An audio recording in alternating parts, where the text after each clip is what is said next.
Well, hello everyone, it's Rita Nurmaliza and welcome back to my channel.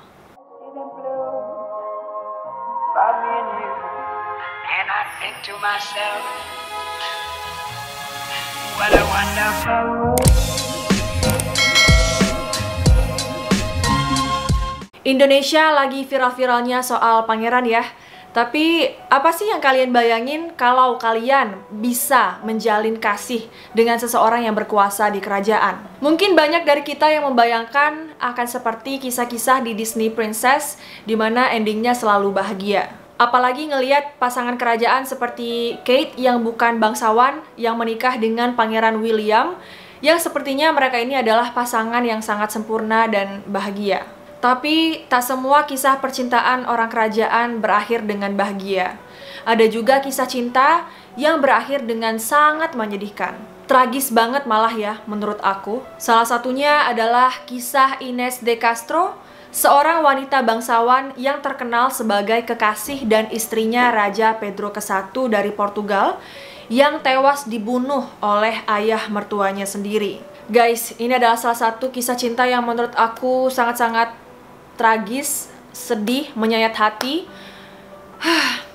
Seperti apa ceritanya? Make sure to keep on watching. Buat kalian yang baru di channel aku, halo, selamat bergabung dan selamat datang. Jangan lupa diklik tombol subscribe dan juga aktifkan notifikasinya. Channel ini adalah tempat aku untuk berbagi banyak hal ke kalian, mulai dari beauty and fashion, ada music, daily vlog, travel vlog, ada paranormal experience, ada pageant talks, dan juga ada episode cerita di mana aku akan membahas kisah-kisah sejarah di dunia. Semuanya udah aku cantumkan dalam playlist-playlist yang berbeda-beda, jadi kalian bisa langsung cek aja playlist mana yang kalian suka.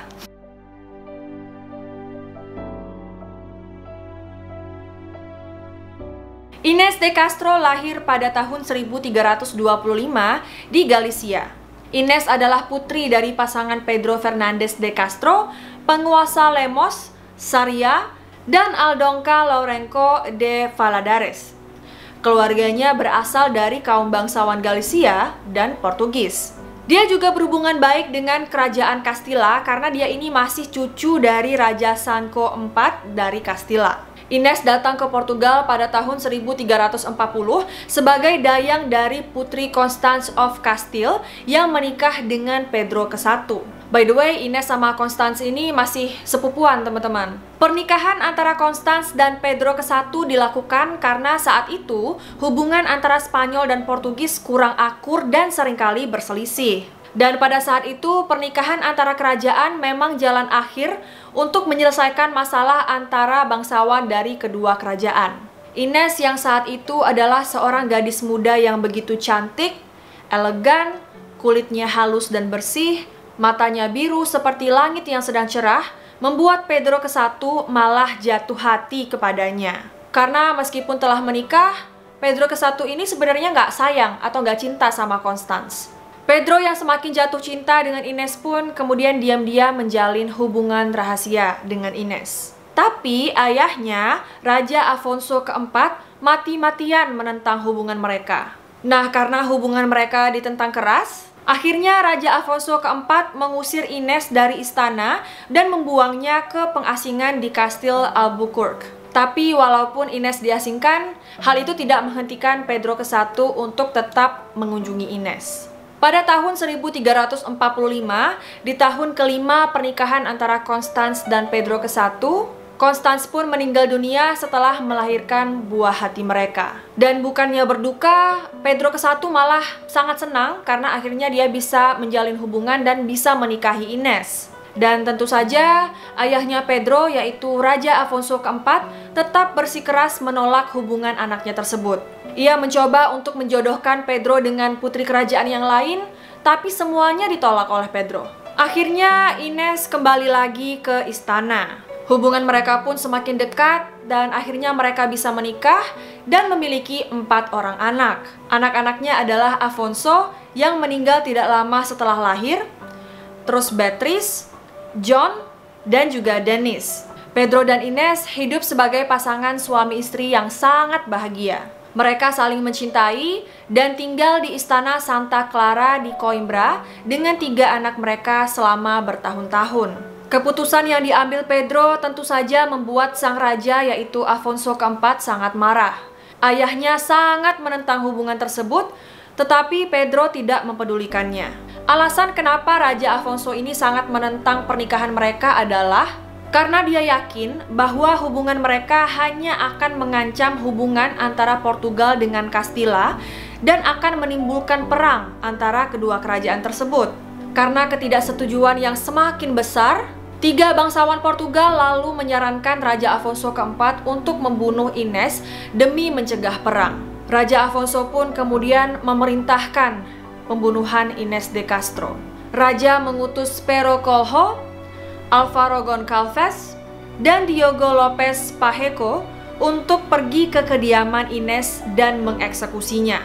Pada 7 Januari 1355, saat Pedro tidak berada di rumahnya, Ines pun dibunuh dan dipenggal di depan anaknya. Dia pun tewas setelah 15 tahun menjalin hubungan dengan Pedro. Ketika Pedro kembali dan mendapati istri yang dicintainya telah tiada, dia pun sangat histeris dan sangat berduka. Pedro yang mengetahui bahwa ayahnya adalah dalang atas kematian Ines langsung murka dan memimpin pemberontakan melawan raja. Tentu saja Pedro merasa tidak akan pernah bisa memaafkan ayahnya yang telah membunuh istrinya. Akibatnya terjadilah perang antara anak dan ayah di negara itu selama 2 tahun, sampai akhirnya sang ratu, ibunya Pedro, mengatur gencatan senjata. Pedro diminta untuk menghentikan pemberontakan dan bersumpah untuk tidak memburu orang-orang yang telah membunuh Ines. Akhirnya Pedro setuju ya, tapi dia tidak pernah memaafkan sang ayah. Pada saat Raja Afonso keempat meninggal dunia pada tahun 1357, Pedro pun naik tahta. Dan saat dia sudah menjadi raja, dia pun memulai pembalasan dendamnya. Perintah pertamanya sebagai raja adalah mencari pembunuh Ines de Castro dan membawa mereka ke hadapannya. Ia pun berhasil menangkap 2 dari mereka yang telah membunuh Ines. Pedro mengeksekusi 2 orang ini di depan umum dengan merobek hati dan jantung mereka. Kenapa eksekusinya dilakukan seperti itu, bukannya dipenggal aja? Karena supaya mereka merasakan sendiri rasa sakit luar biasa atas kehilangan jantung hati mereka, seperti halnya Pedro kehilangan Ines. Tak hanya itu, Pedro kemudian menggali kuburan Ines dan mendandani Ines seperti seorang ratu dan mendudukannya di tahta. Oh my god, aku sih nggak bisa ngebayangin ya, udah jadi mayat terus didudukan di tahta. Setelah Ines didudukan, dia lalu meminta para bangsawan, pendeta, dan rakyat untuk membungkuk di hadapan ratu yang telah meninggal dan mencium tangan Ines. Oh my god guys.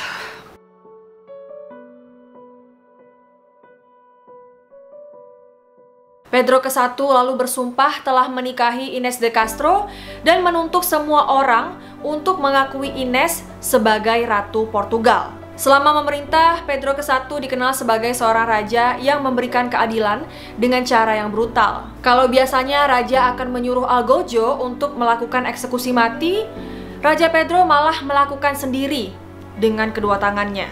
Tindakannya itulah yang membuatnya kemudian mendapatkan 2 gelar, yaitu Pedro si Adil dan Pedro si Kejam. Pedro juga telah menyiapkan peti mati dari marmer putih yang indah untuk mendiang Ines. Pada bulan April 1360, ia memerintahkan tubuh Ines untuk dipindahkan dari Coimbra ke biara kerajaan Alcobaça, di mana di sana udah ada 2 makam yang megah dibangun. Satu untuk Ines dan satu lagi untuk Raja Pedro ke-1, supaya Pedro ke-1 bisa beristirahat di samping istrinya selamanya. Maka mereka saling berhadapan dengan bertuliskan kata-kata Ate Ovim do Mundo, yang artinya adalah hingga dunia berakhir, yang terukir di batu nisan makam mereka. Di atas makam mereka dibuat patung Raja Pedro dan Ines dalam gaya gotik dan keduanya diberi mahkota. Sementara di sekeliling mereka ada 6 malaikat yang kelihatannya kayak merapikan pakaian mereka dan mengangkat kepala mereka seolah-olah malaikat itu ingin membuat tidur mereka lebih nyaman. Kisah cinta Pedro dan Ines menjadi inspirasi dari berbagai karya seni, mulai dari musik, sastra, lukisan, dan juga pertunjukan. Bahkan muncul sebuah istilah yang umum digunakan sampai hari ini, yaitu Agora è tarde, Ines è morta, yang berarti sudah terlambat, Ines sudah mati. Well, tragis banget ya teman-teman kisah cintanya. Tapi aku salut sih sama Raja Pedro ke-1 yang mencintai istrinya sampai akhir hayatnya. Walaupun Ines sudah jadi mayat juga, dia tetap sangat mencintai dan mengagumi Ines. Sampai Ines itu didudukan di tahta kerajaan walaupun Ines ini udah berbentuk mayat.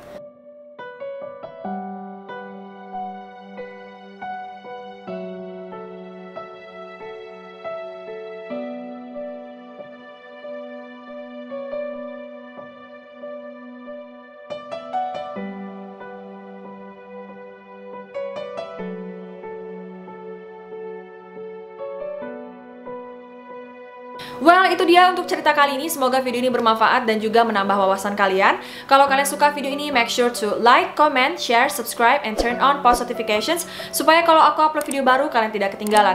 Jangan lupa juga untuk follow aku di Instagram @rita.nurmaliza atau Rita Nurmaliza Official. Thank you so much for watching. I love you all, and I'll see you in my next video. Bye!